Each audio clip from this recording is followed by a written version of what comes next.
Deep beneath the Nevada desert, hidden from the prying eyes of the world, lay Project Echo, a secret government facility buried deep underground, a labyrinth of sterile hallways and advanced laboratories. This was Dr. Adrian Wells's domain. He was a man driven by an insatiable curiosity, a relentless pursuit of the unknown.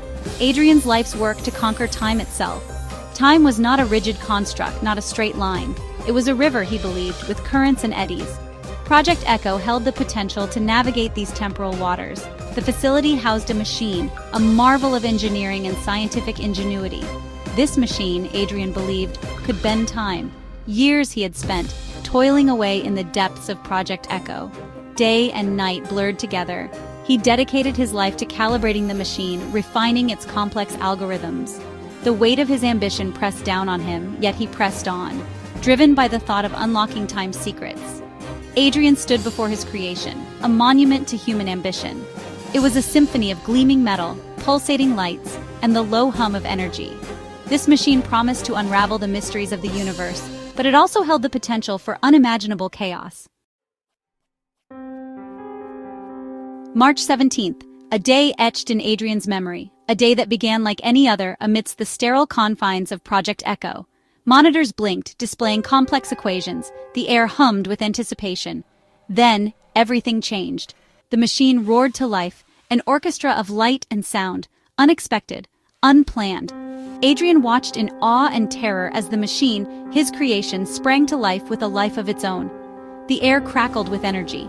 A blinding light emanated from the machine's core, bathing the room in an ethereal glow.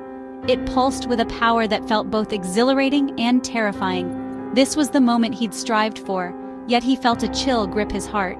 This was not how it was supposed to be. He had been so close, yet the machine had activated prematurely, its systems surging with an energy he didn't fully comprehend. Had he miscalculated? Overlooked a crucial detail? Doubt gnawed at him. The hum intensified, vibrating through the floor and into Adrian's very bones. The lights pulsed in a rapid rhythm. The lab, his sanctuary, felt alien. Panic swelled in his chest, threatening to consume him. He had to shut it down, regain control before it was too late. But his limbs felt heavy, his mind sluggish. The light, the pulsating hum, it was hypnotic, holding him captive. He was a puppet, and the machine held the strings. Through the blinding light, a figure started to materialize within the machine's core. A silhouette, tall and slender like Adrian's own. Panic turned to icy dread.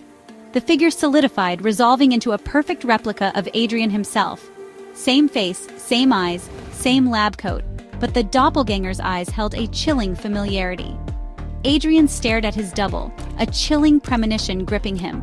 It was as if he were staring into a mirror reflecting a future self. The doppelganger locked eyes with him, a knowing smirk playing on his lips. He raised a hand, reaching out towards Adrian as if to touch him through the impenetrable barrier of energy. Then, as quickly as it appeared, the figure vanished. The light subsided, the hum softened. The machine fell silent, its power extinguished as abruptly as it had awakened. Adrian stood there, bathed in the machine's afterglow, heart pounding against his ribs. He was left with more questions than answers. Had he imagined the whole thing? A hallucination brought on by years of relentless work and sleep deprivation? No, the evidence was there. The residual energy in the air, the ghost of heat on his skin, all whispered of an event that defied explanation. He found it later that day, tucked away in a corner of his lab, a leather-bound journal, its cover devoid of any markings. It was as if it had simply materialized, a phantom object in a place he knew like the back of his hand. He picked it up, drawn to it by an unknown force. As he opened the journal, his breath caught in his throat.